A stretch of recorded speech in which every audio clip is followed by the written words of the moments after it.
I can hear me snoring and throw things at me.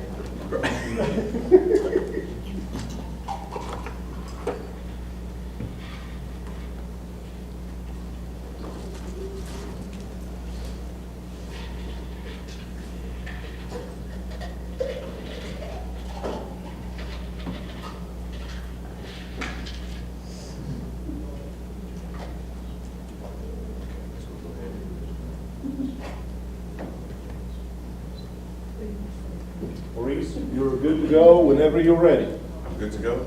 Yes. Please give it You guys hold on to your seats. Nobody leaves. Want to have 50 people in this room, right? Hold on. When I say, smile, that means the recording is on, so. Actually, I already started it. Chris asked me to start it, so. You did? So now you just stop it. No. That kind of makes me a little, he stole my job, man. He stole the camera. Hey, Maurice, floor is yours. Oh, thank you, sir.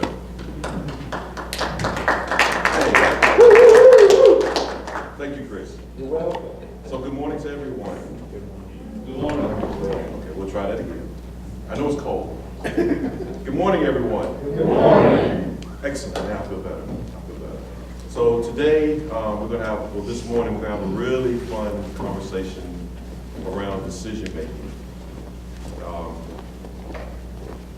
Decision making is interesting because you have the opportunity to choose or not to choose, right? What are some of the decisions that you had this morning just to get to this room? Did I want to get out of bed? Yes, that was my first one because it was cold. What were some of the other decisions? The time. Even as I was eating breakfast, someone mentioned you're presenting this morning, and I looked at my phone, it was 8:26. I said, oh yeah, I guess I need to decide to get down to the room to be here for this presentation. So decision making is one of these things that is pretty much something we do day in, day out. Sometimes we don't even realize that we're making decisions, even when we don't make decisions. So today I wanted to kind of take this presentation or this conversation, because I believe this is going to be a conversation, around some of the hidden traps in decision making. Because we all bring something to the table in a decision, whether it's a past experience, whatever it is, we're going to bring something to the table in the decision making process. So as leaders, we all think that we're making rational, objective decisions, right? We're always making decisions based on some concrete data or some trend or something that we have seen that is allowing us to make a decision that is going to be the best for our organization. The unfortunate part about that is that we all have some sort of bias or influence on our decision-making process. We all bring that to the table. It was interesting, we did a implicit bias. Anybody done one of those tests? You should do this. It's really, really cool. But everyone has a bias that they have when they come into an organization or when they're making a decision. So it was really interesting to see that some of the things that I would decide upon are based on some things that have happened to me even when I was a little kid, right? So, for example, I was riding a bike when I was younger, and you go down the hills and they have the big rocks, right? And my bike hit one of the rocks and I tumbled over. So now when my kids ride their bikes, I get nervous because if they go down the hill, I'm afraid that they're going to hit the rock and tumble over. Not to say that they would, but that is something that has influenced my decision-making process for my kids. We was in class and this lady was, she's a single lady. That's what I was like, a single lady. She was a single lady, and her grandma was with her on the date, which is a whole nother story. We can talk about that later.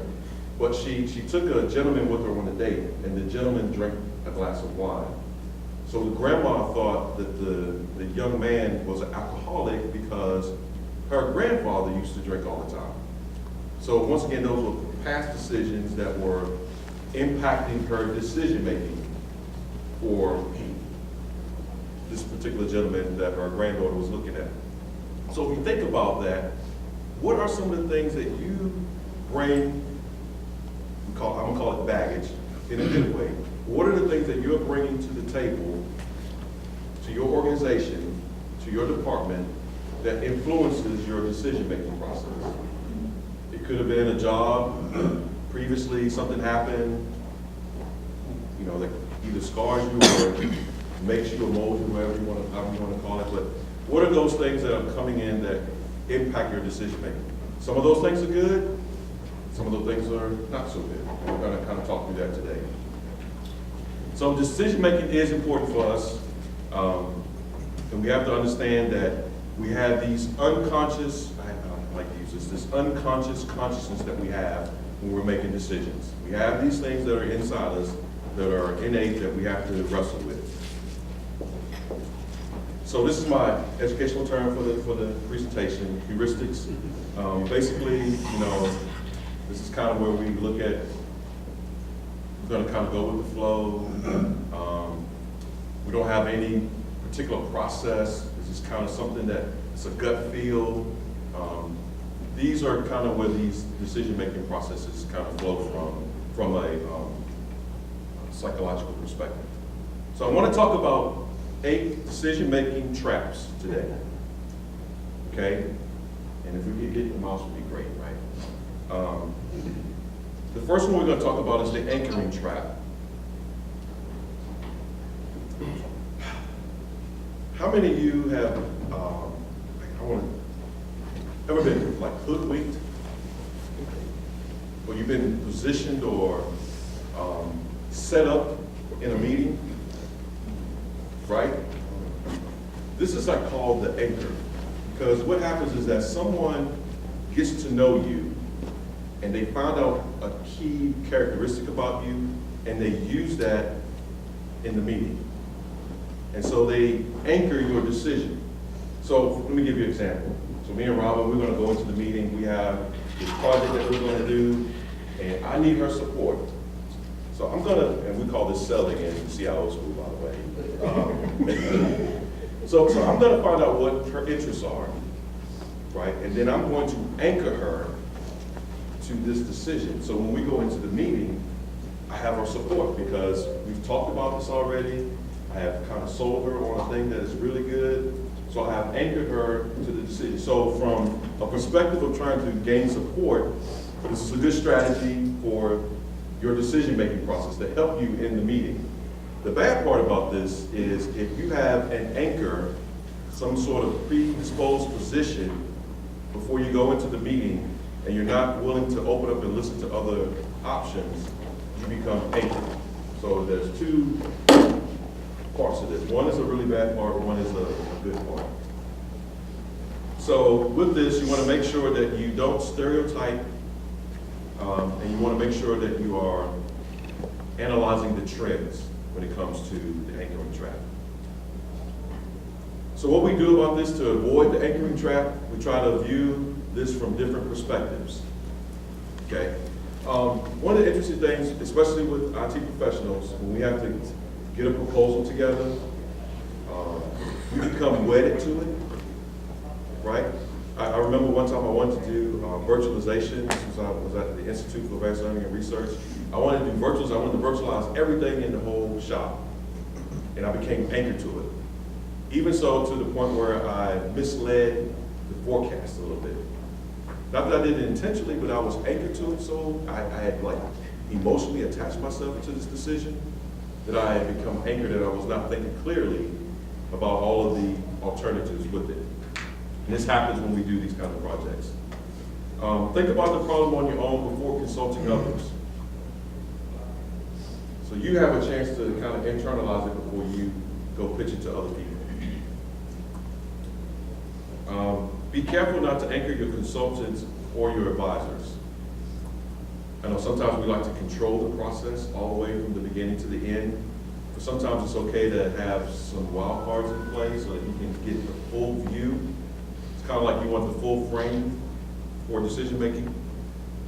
And be wary of anchors in negotiation. Be wary that you're not one of the anchors in the negotiation, or you have been anchored in the negotiation, unless you want to be anchored.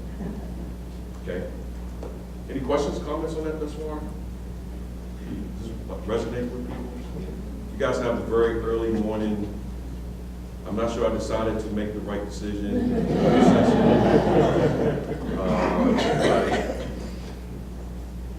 Okay.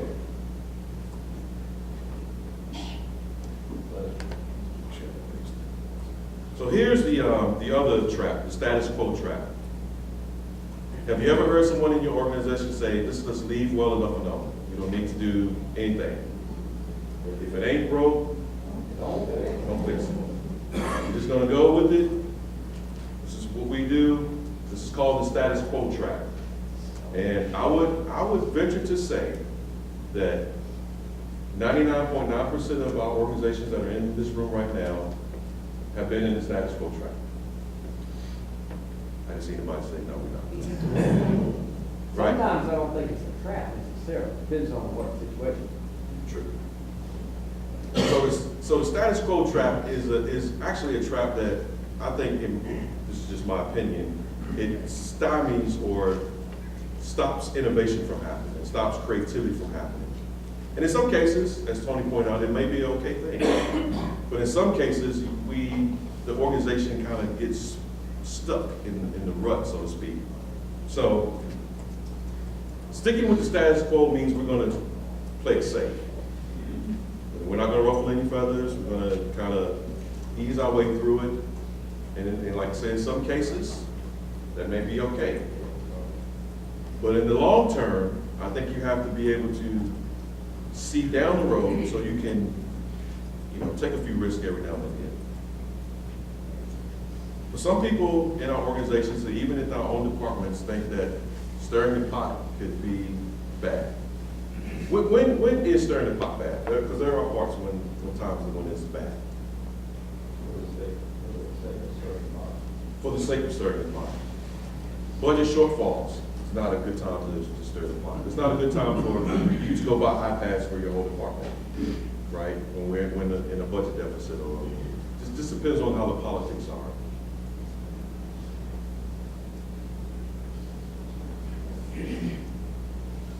So in the status quo trap, leaders oftentimes get, when they're change agents, because we have some leaders that are just natural change agents, they become like outcasts within the leadership group. And we're just trying to keep it status quo. Sometimes maintaining the status quo is the best option for you. Sometimes it's not. But sticking with it because it is comfortable to do so means you're in the status quo. So if you're really comfortable, and I know this really sounds like not the right thing to say in this meeting or this presentation, but if you're really comfortable at what you do, then this probably is not the right job for you. Does that make sense to anybody? So I'm very uncomfortable right now here. You guys are looking at me like, I don't know about this decision making thing. I might have decided to go to the next room. But when you're comfortable, you start to make mistakes because you get relaxed. You don't have an edge about you when you're leading. And I think you have to have that kind of perspective when you're leading an organization, when you're trying to create change, especially in technology, because things are always changing almost every day. There's a new gold iPhone out now. There's a curved iPhone, and they just launched the plastic one, and they're coming out with another one. I mean, it just continues to evolve and evolve and evolve. So you have to, as a leader, you have to have some sort of edge. So not being too uncomfortable, but not to be too comfortable where you don't think through what's going on. So what can you do about this? Remember your objectives and ask yourself, is the status quo the best solution for the situation? So if it's a sticky budget situation, maybe the status quo for this year is the best way for me to go. Like the cat here, never get yourself backed into a corner. by not considering your options, looking at the pros and cons to making changes. Okay? Don't back yourself in the corner just because you're trying to maintain the status quo, the routine. Okay? Sometimes we make technology decisions because we have always done it this way for this long of time. Okay? IT departments have traditionally been command and control departments, right? You bring us, or we give you a machine with an image on it, our group determines what policies are going to be, and we sit on your desk and we say, go forth and now work. Now we have BYOD, we have iPhones, we have all these things coming in that really are the antithesis of what we used to do. And now they're looking for us to empower them to get to the information that they need to get to. Okay, so don't make sure you don't, just because we've always done it this way, don't make sure you fall in line with that. And then seriously ask yourself if you could solve the problem differently by changing the status quo. Could we do something innovative in this process? Okay. So yes, change is hard, but at times change is necessary. No one likes to change. I mean, even us at the CPT always are talking about change. We don't like to change. But we are changing. We're actually going to change our program for the next year, which we're taking 6 months to do it because change is hard. But we realize that we have to change because everything is changing around us. So change is hard, but change is necessary. Okay. I like the last bullet point here. Force yourself to choose to not be afraid to move forward with change. Remember, it can be good. It's very possible that it can be good. So then we have the subcost trap. This is where we think that if we make the wrong decisions, it's going to just continue to pile up on us. But we're afraid to make a decision because it's going to pile up on us. Sometimes we don't do anything, and that is a poor decision when we don't do anything.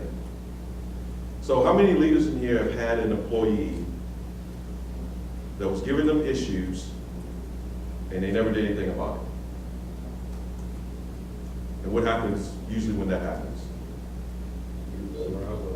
It gets worse and worse, and it becomes this huge mountain. And maybe if you had said something at the very beginning, right, you could have eliminated all this issue. This is kind of like the sunk cost trap, right? How many of us have had computer systems that we have put in place, ERP systems, that are not really working for us? But we have 10, 12 years invested in it, and now we can't do anything with it. The only thing we can do is buy something new, right? This is the sunk cost trap that we get into. Our past decisions become what economists term sunk cost old investments of time and money that are now irrecoverable. It's because we didn't do something with it, and we had the opportunity to, that we're in this sunk cost trap. So does anyone in here have a technology solution or something that they have within their organization that they consider sunk cost? Right? I mean, is it your ERP system? Maybe it's an employee who stays in the room. Stay in the room. Who says no, stays in the room. You know, we have those issues that happen in our organization. And because we have let it go on for so long, it's really hard to do something with now. They become like part of the legacy of the organization, whether it be the software or whether it be the employee. So in this one, there's this whole, your life, your choices, you know, making a poor decision in your life really, most of the time, just affects you, maybe just a few around you, but when you do this in a business arena, it could sink the entire organization. You fail to act on when you don't make a good decision based on, we've done it this way, based on the status quo kind of thing. I think an example of that is like you mentioned a project, and then they say, if you make a decision and it gets to a point where there's risk or whatever, other people need to be weighing in, because if you're managing the project, you've already invested so much time, you get emotionally attached to it or whatever. Yes. You might keep thinking, well, we've already spent all this on it, we gotta keep on, and Yes. someone else needs to look at it objectively and say, it's time to cut our losses, we need to do something different. And that happens a lot in IT, right? Just think about something you've been passionate about putting in place because you feel like this will take the organization to the next level. And you get into it, and then you realize, oh, we need to get this. Oh, we need to get this. Oh, I'll give you an even better example. How about grants? Right? Someone brings a grant into your organization. We've got $1 million grant. They didn't put any technology in it.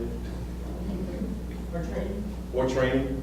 And so now you have this project that has to go, but now you have to spend more money, you have to keep throwing money into it, keep throwing money into it. It never really goes like it should go because it never was really clearly thought through from the very beginning. So a lot of when we talk about these hidden traps of decision making, we would like to think that our decisions are based on some solid, concrete, foundational infrastructure. And really when we peel back all of the onion, we understand that the foundation that we're making this decision on is fractured. And so we make bad decisions because we're not on solid footing. Yes, ma'am. Maurice, I was just going to say that I think part of this, if they've never been to your class or have taught themselves, because most of us aren't aware of how we make decisions. Yes.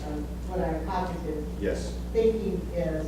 But I found that for a lot of folks, it also depends on how high your tolerance for risk is, Yes. and how much you are a traditionalist. Yes. Whether they've not been to your class to learn all these or think of something differently. You know, it is that once you put the money in, or it's best to stick with the way we have it because they don't like change, or their risk-taking tolerance is so low that Yes. they're just not willing to do that. But it's very hard to change if you've been like that all your life. I agree. And that's what I'm trying to get there. That's, you just did the whole presentation. We could actually go now. But you hit it right on the head. A lot of us, we make decisions and we don't even know why we're making the decisions. Right. This unconscious, conscious, I hate to use those, I hate to be psychological this morning, but there's this unconscious, conscious thing that we have that we don't even realize. And so really, the main thing to get out of this presentation today is to remember that you have an unconscious consciousness that is operating in your decision-making process. Okay? That's on tape too, by the way. But you have an unconscious consciousness that is happening. You know, it happens because we all have some sort of thing that has shaped us from the time we were itty bitties to now. And then when we get in an organization, things happen within organizations that shape how we operate as far as leaders, or how we're going to, if we go into an organization that's like this, we're going to automatically act like this. If we go into an organization that's like this, we're going to automatically act like this. It was a culture shock for me to go from where I worked at in Danville, Virginia, to UNC Chapel Hill. It was a culture shock. It was a culture shock. So, just kind of give you a little example of the organization. We had an organization where they didn't really embrace teleworking per se. They wanted you to be at work, you know, at 8, leave at 5:30 or 6 if you want to be a high achiever or be perceived that way. Not 5, but if you stayed at like 5:15, 5:30, you're working hard. You stayed after hours. Then I go to UNC and I meet the fabulous Shannon Tufts. And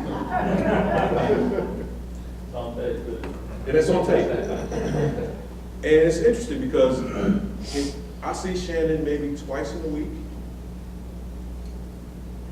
That's I guess a good week. You know, we see each other twice in a week. Sometimes we don't even see each other for a couple of weeks. But we know what each other are doing. We are able to produce the work. But it was a culture shock for me. It was like, you know, am I supposed to be in the office or not? And so that, you know, so how do you, if you come from a place that was doing it this way and it's kind of shaped and molded you, and now you get into this situation where it's totally different, so you're bringing all that other information and biases into the organization. So finally I had to just let that go and say, oh, it's okay to work from home. It's okay if I don't see the boss for 2 months. Not that I've never seen him for 2 months. That's gonna take 2. But it was just different. So I had to take away those biases that I had when I was in Danville, that if you didn't come in, that was a bad thing. Because if I brought those same biases with me to Chapel Hill, I would say that Shannon is a bad boss. And she's not. She's a great boss. But she manages differently. But if I had brought these sunk cost things into my decision-making process, I might be looking for a job. And I'm not. That's on film too, right? Okay. So the sunk cost trap, by acknowledging that some good ideas will end in failure, executives will encourage people to openly admit their mistakes and move on. One of the great things about working at the School of Government, and in particular for Shannon Tufts, is that even if I fail, I know that she will support me. That is a great place to be in. Because now I'm able to take risks without feeling like if I do this, I might lose my job. And I feel like sometimes in our organizations, we feel like if we make a mistake, that we sometimes cut our organization short because we're afraid to make a mistake. Risk-taking is, as anxious as it is anyway, but sometimes when you take the risk, the reward is great. As long as you have good decision-making and judgment. Absolutely, absolutely. But she trusts that we're going to make decisions. She allows us to bubble up ideas and that sort of thing. And that is a great place to be in, right? How many of you are afraid to make a decision within your organization? I guess you don't have to raise your hand because we're going to take it. You can just kind of nod or wink at me. But we get so caught up in the day-to-day grind. Budgets are tight. We want to make sure we're the star employee, that we really sometimes we cut the organization short because we're afraid to make mistakes. So what can we do about this? Talk with people who have nothing to do with the decision and solicit their opinions. Talk with someone completely neutral. Okay? Examine why admitting to an earlier mistake upsets you. And we have to understand that none of us in here have never made a mistake in the workplace. I thought you had to answer that you had made one, Joe. We all have made some mistakes in the workplace. Some big, some small, some greater than others. We all have. And we have to get past that and move on. We're not going to be perfect as it relates to IT. It could have been as simple as forgetting to check the little box on one of the settings. Okay? It's just that simple. We have to embrace our mistakes and move on to the next thing. Remind yourself that even smart choices can have bad consequences. So even if I go through the proper decision-making steps, even if I finally get to the end, I make what I think is a great decision, it can still have bad consequences. Even after all of that. Okay, so you still have to understand that is a possibility. And there's a quote from Warren Buffett, when you find yourself in a hole, the best thing to do is to stop digging. Okay?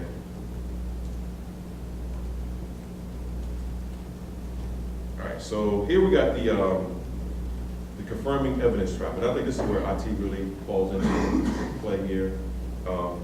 We need data. We need information. We need data. We need information. We need more data. We need more information. Okay, did you give me that data? Okay, now I have information.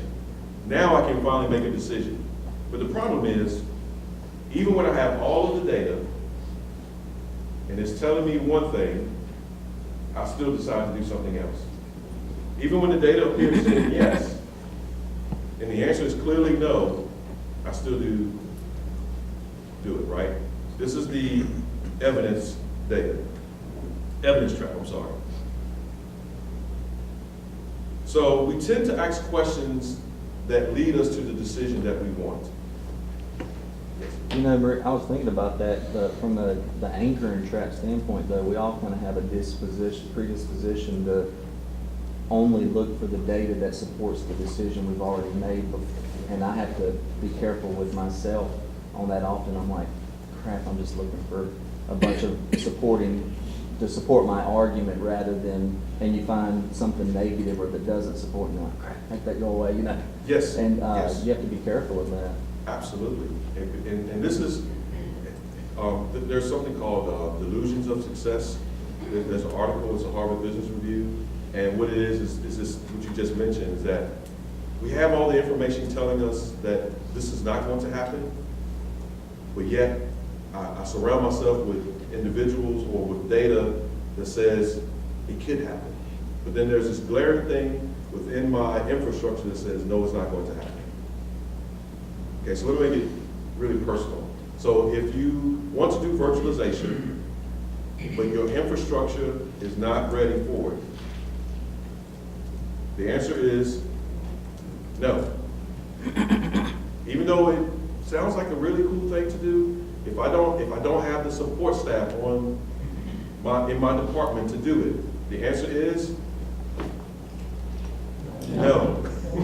Even though I may want to do it, I have to put the right things in place in order to do this. But when we tend to ask questions that lead us to the answers that we want to hear, when we have people around us that are not really challenging our thought process, this is how we can get into what we call the evidence trap. And I really like how we tend to avoid those or not invite those to the meeting that would be contrary to what we may believe is the right thing to do. Right? It's almost like, why would I have somebody come into the meeting or in my department that is going to always disagree with something I say?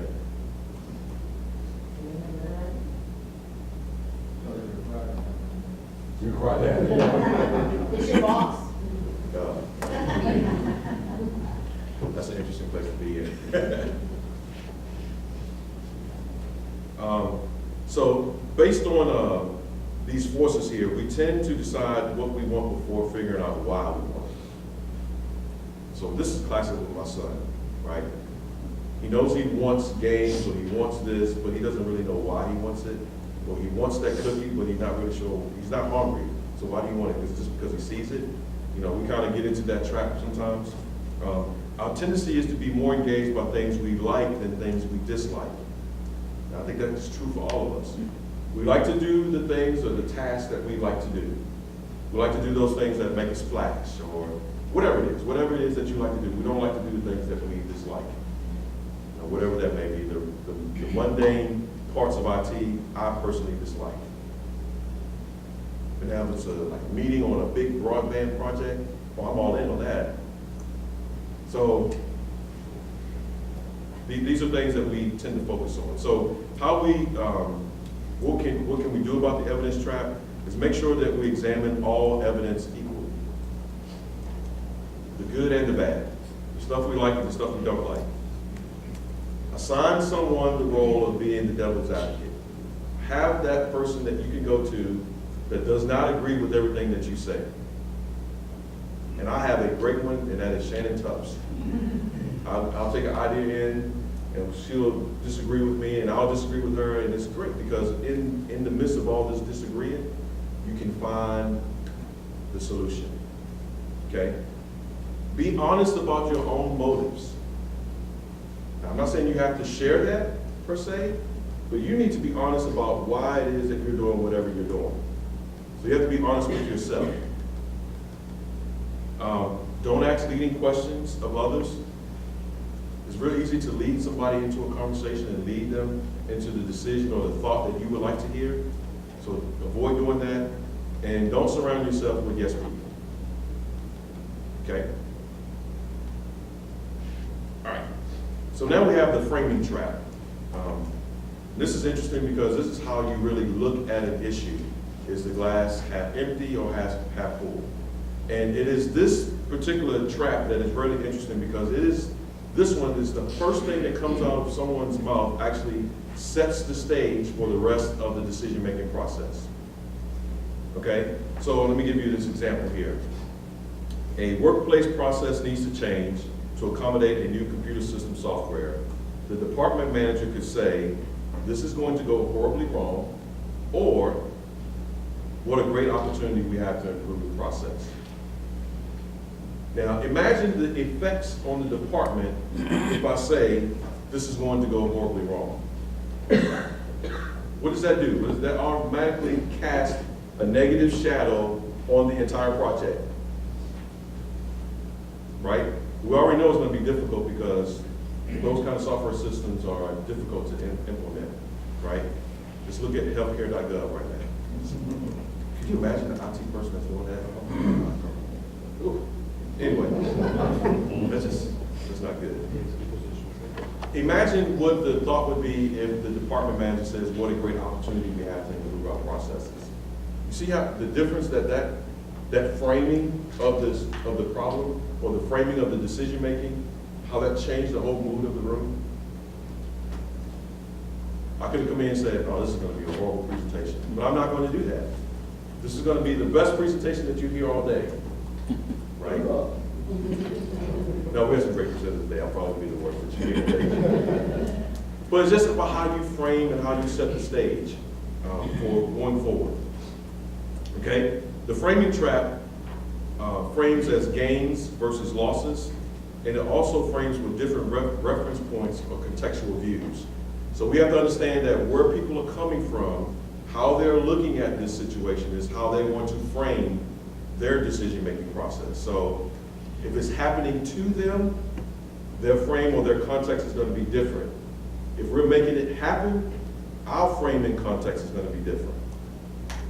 Okay? So when we're doing IT projects, we have, from an IT perspective, we're looking at this strictly from a technical solution. So, how can I give an example here? I'm going to set the system up so it's easy for me to maintain and do the maintenance on it.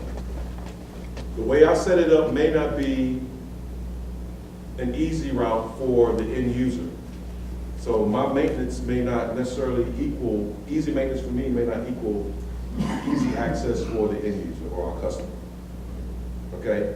So those are the two frames or the two contexts that we're looking at. So what can we do about these framing traps? Don't always accept the first frame that's been discussed.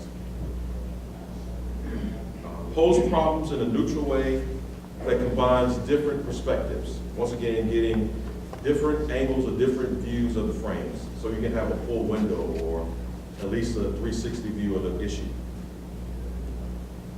Continue to examine your frame in an ongoing manner and examine the way others frame the problem. So you need to really have a perspective of what your customers see as they're looking at your decision to implement something. A lot of times we don't necessarily get a full view of the decision that we're making or the project that we're making. Okay? So making sure that you get as many views on this particular issue as possible. Okay. Estimating and forecasting trap. I kind of talked a little bit about this already. This was in this. Yes, sir. Just go back to the previous slide. Yes. I think one of the framings is also cultural. I didn't hear you. Cultural. Yes. Because I have a diverse team, and I have to be cognizant of their culture. Absolutely. And like, for example, I have one person from, let's say, Middle East country, and the first reaction he likes to do is he wants to poke the vendor in the eye before he has a discussion about the problem that they're having. Wow. It's just a sort of a defensive type, you know, you're wrong, I'm right, and all that. Yes. And I've been working with him to say, okay, we need to start working collaboratively, and we'll work to that level if we find out that the vendor has that fault. But let the vendor accept the responsibility and show them why, not just immediately, you know, punch them in the eye, and then we'll talk later. Yes. Yeah. Yes. And you bring up a good point. I mean, because I think a lot of our organizations are becoming more diverse, and so we bring different cultures, different thought processes into the mix, and so that's another part of the frame. So there's this HR thing, Jahari's window, anybody, the frames. Yeah, and you kind of yes, yes, and this is kind of sort of like that, except you're focusing on a IT issue. So we cannot just look at it from the one window pane of IT.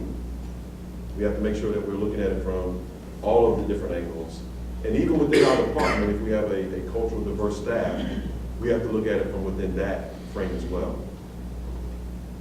Okay. So estimating and forecasting traps. How many have ever overestimated a project? Or underestimated a project? Right? Yeah. How does that make you feel when you realize that you have underestimated or overestimated a project?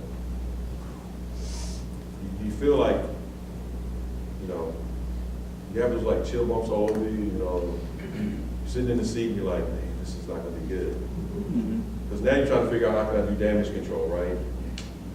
We all have been in this particular trap, because when we make estimates or forecasts about uncertain events in different manners. So I remember one time we were trying to determine, we had a research center that was going to be out at a racetrack, and they wanted to send real-time video feed back to our main campus. And so we were thinking that from a broadband estimate that we were going to need, you know, X amount of bandwidth. So we sit down with the researcher and we kind of talk through all these things. And we thought that we had a really good idea about what they were going to do.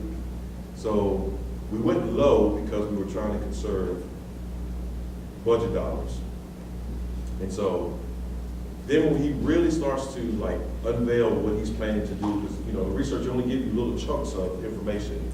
Your customers only give you little chunks of information unless you really continue to push them to get all of the information. And so once we are getting ready to go live, he says, oh, by the way, we have this 3D kind of thing that's going to go around with the car, and all this data's got to go back too. And I'm like, you know, wow, okay.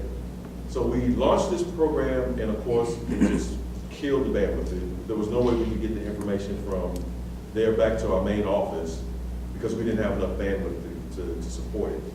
So we underestimated based on what we thought we heard the researcher said, but then when I really go back and look at it, that's what's really what I wanted to hear, because I didn't want to have to spend a whole lot of money on this broadband pipe. So I underestimated. So to make a long story short, you want to make sure that you're asking the right questions to your customers, to whoever you're dealing with, to make sure that you're getting accuracy when it comes to the data. Always ask one more question. Even when you think you have completely understood what your customer is saying, ask just one more question. Usually you're going to find that they're going to reveal something else in that process. Okay? So what can we do about this? Take a disciplined approach to forecasting and judging possibilities, and benchmark when you can. But really, you want to make sure you're really understanding what the criteria is. So here's the overconfidence trap. I think all of us have been in there at some point in time where we become overconfident in whatever the system or our abilities. This leads to error in judgment and bad decisions. We set too narrow a range of possibilities. We know if we put this in, it's going to work. We know that if we do BYOD, our customers are going to be happy. We don't think about any of the other aspects of it. Right? We don't think about the security aspects of BYOD. We don't think about public records of BYOD. We don't think about any of that other stuff. We just know that if we do BYOD, we're going to be cutting edge, and that's what we want to do. Right? We have bosses that say that. Right? Just shake your head. You don't have to say anything. I know we'll get it. So what can we do about this overconfidence trap? To reduce overconfidence, consider the extremes, both high and low. Okay, challenge your estimates of the extremes, and challenge the estimates of your subordinates or your advisors. So you want to make sure that you are fully looking at this whole thing holistically when you're looking at overconfidence trap. Okay, the prudence trap is where we tend to take the safer side of things, and I know many of us have been in this trap because of budget. So we tend to lean to be safe than sorry. I'd rather be safe than sorry. You heard that before. This is the prudence trap, and I'm not going to go through all of this part of it. So what can we do about the prudence trap? One thing that we can do is explain to anyone who will be using them that nothing has been adjusted. Okay? Emphasize the need for honest input to everyone. Test estimates for over a reasonable range. So you want to make sure that you're not just compromising safety over the project. Then we have the recallability trap. Maurice, Yes, I've got a question on the previous slide. yes. I don't think that's safe, but maybe I am too prudent. For example, we recently had to give estimates for the ongoing maintenance for our Justice Center expansion for technology. Yes. And, I estimated between 15 and 20%, because that's the going maintenance rate. Well, some of them I bumped up to 25 and some I bumped down to 10, but I did all of them a little more than I thought, Yes. because maintenance goes up and they're not finished, and it may be years before they actually do it, but they'll still hold us to those numbers. Yes, and I agree with you, because you have to be careful. This is more with budgeting, you really have to be careful with the prudence trap. Because if you do underestimate, once the finance person hears that, whatever the low number is, that's what they hear. So you can say, I'm gonna probably need, $50,000 to $100,000. What they heard was, he's gonna need $50,000. And so they're gonna start negotiating, because they have anchored your decision at $50,000. So once they hit $50,000, they're gonna go below that, where you're thinking $100,000.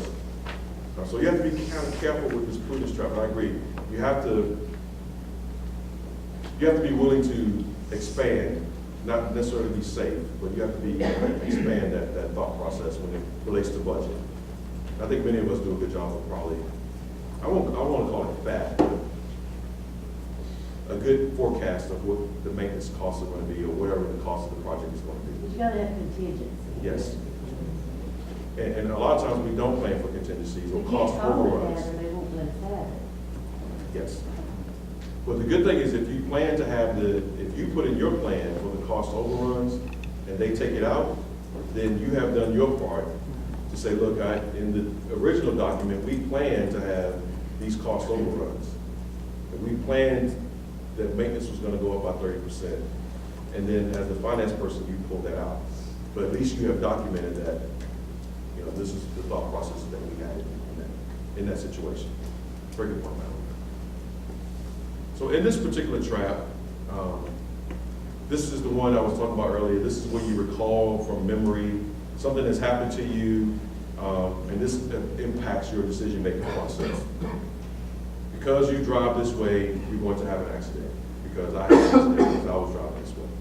Okay. This really, sometimes they say experience is the best teacher. Right. And I agree with that.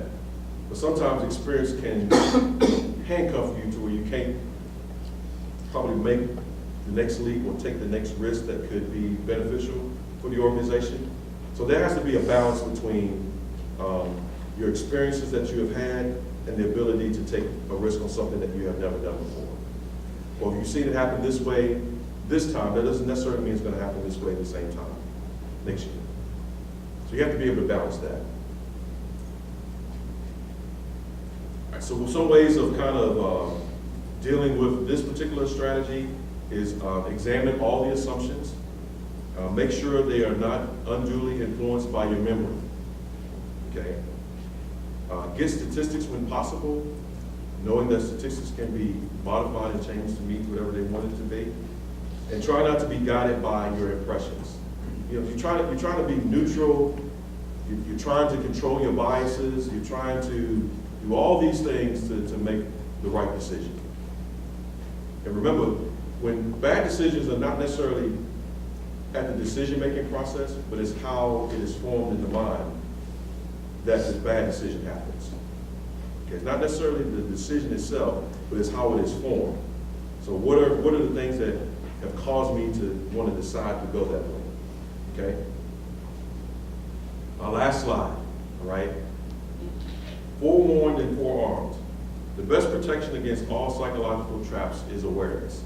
So being aware of your unconsciousness, your unconscious consciousness, things that you do without even thinking about, being aware of that. So today you have been warned about that you have an unconscious bias inside your system that allows you or forces you to make a decision a certain way. Okay? We all have that. We all have that, right? We all have done a Myers-Briggs and we have scored one way or the other. We all have done some sort of personality assessment and we all go one way or the other. Some of us like to be extroverted. We like to be in a room with a lot of people and that's how we get our energy and we can continue to move and move and move. Some of us are introverted. You know, we need to go to a private space to recharge. So we all have these different things that we bring to the table. Okay, and these impact our decisions.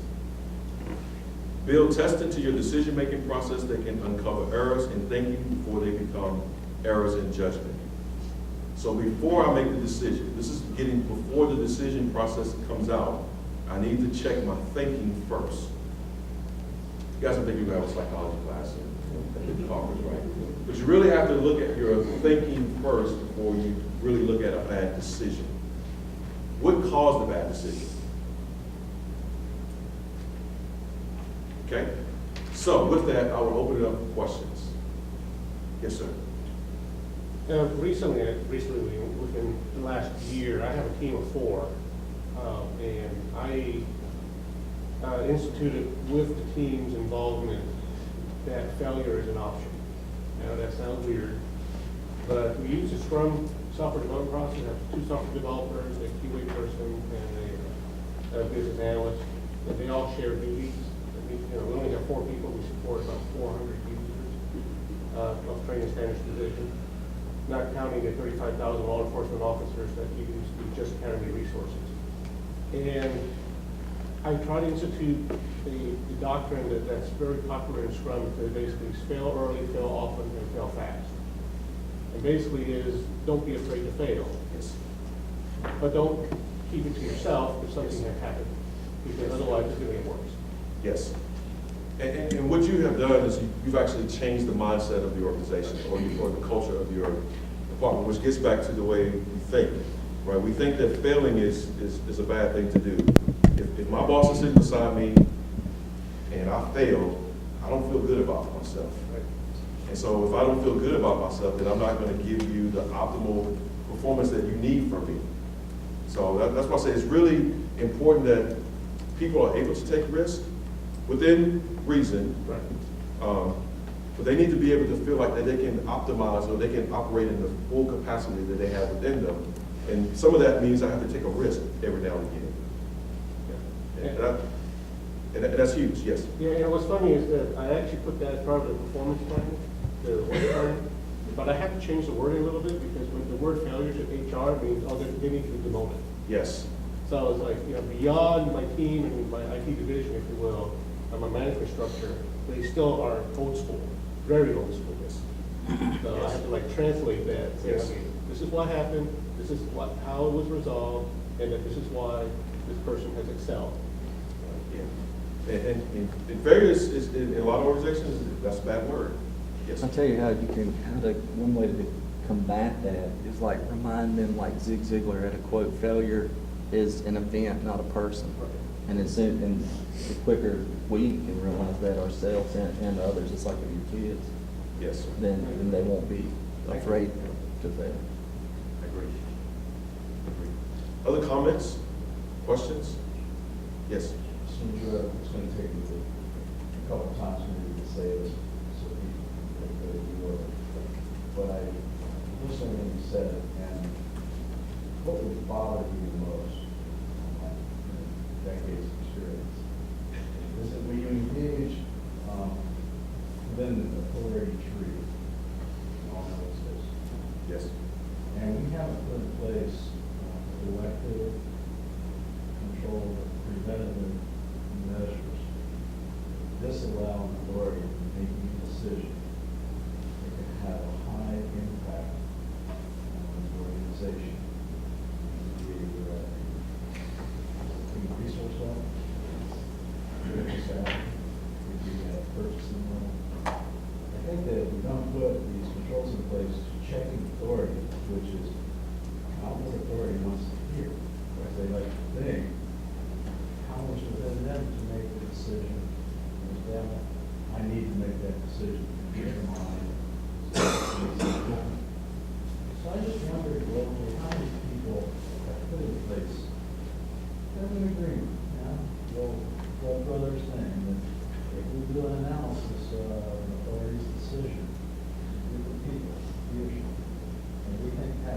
high impact on the organization, the mission critical stuff, the personnel, whatever, how many people put those controls in place and have the buy-in to the highest level that they're already within the organization? The answer is you have that in a lot of places. I mean, I guess. I could be wrong. Just guess. Many organizations have, I guess, you're talking about like committees or just. I'm just talking about a control measure process and preventative measures. Yeah. And like, for safety. Yes. There, all. This is very troublesome that you could be the recipient of the solutions that were created as a bad authoritative decision. I agree. And I think a lot of us have been in these situations, and it's almost like you want to head for the door because maybe it's an insurpassable problem and affects you. So these are some of the concerns I think as senior management can work through already conceiving some of the conflicts you may have. I'm just curious about how many people can build in advance a control measure, preventive measures that prevent that from happening to make their life easier as opposed to contributive and policy. Yes. Are there groups that have some sort of control measure that help you in decision making? Inez, you want to talk to yours? Well, we have a technical steering committee that's made up of 5 appointed members. And any decision, any project, there's a whole charter type of decisions that go that through. I think it's important for the organization to know that we're not the ones solely making the decisions. That it needs to be the organization making the decision because everything we do is for the benefit of the organization. And having their input and having them steer those decisions then gets the foundation behind the council and the management team, which is very helpful. We got to do something that's, go ahead. With IT governance in place, Yeah. I mean, not just, as far as, I think the steering committee is supportive, but as far as getting buy-in from department heads and departmental leaders, I think IT governance would be a sort of helpful tool. I know at the School of Government, we have several committees and several steering groups that inform our dean and the senior management team there around all kinds of decisions at the School of Government. One of the big pushes that we've embarked upon is this whole diversity issue. So we have a diversity team that is, we just don't have a committee just to say we have a committee, but we actually have a committee that's actually really informing and influencing some of the decision process that's going to come from the senior group. So I think it's important as a leader, as leaders of organizations, that we are making sure that we are getting the pulse of the organization, that that our decisions are rooted in not just one piece of information or piece of evidence or from one frame. You want to make sure that you are actually reaching out and you're talking to different stakeholders. You want to make sure that you are gathering the information so that your decision making can be as best as it possibly can. Is there a perfect decision? Probably not. But you try to make the best decision that you possibly can based on the information that you have at that time. So. Yeah, I think that's the value of the collective decision thinking. Is that it's not a singular decision, it's a set of decisions. It's kind of like the decision tree. And if you're able to discuss, if I make this decision, downstream, there's going to be branches of responses, and what kind of responses you're going to get, as opposed to taking another decision. What branches will that take? And if you do what you're talking about, risk assessment and impact analysis, I think you get a better picture of having risk with all, what's the level, high or medium, and rational and sane mind will prevail. You do that kind of collective thinking about key decisions that drive subsequent decisions.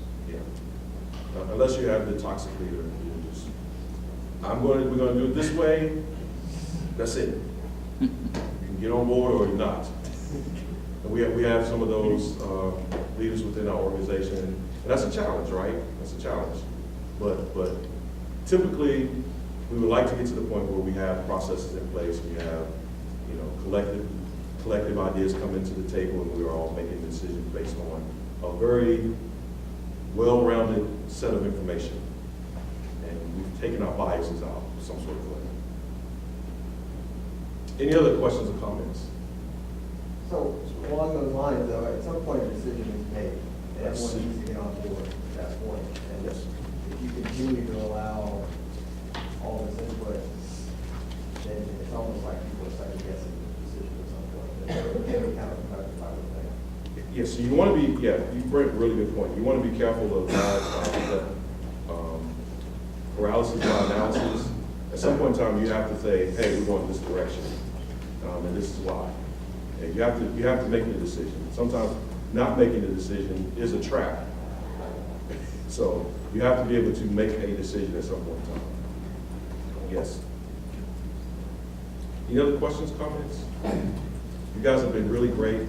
Thank you for allowing me to kind of get into your thinking a little bit this morning. I hope it was good. For the rest of the day.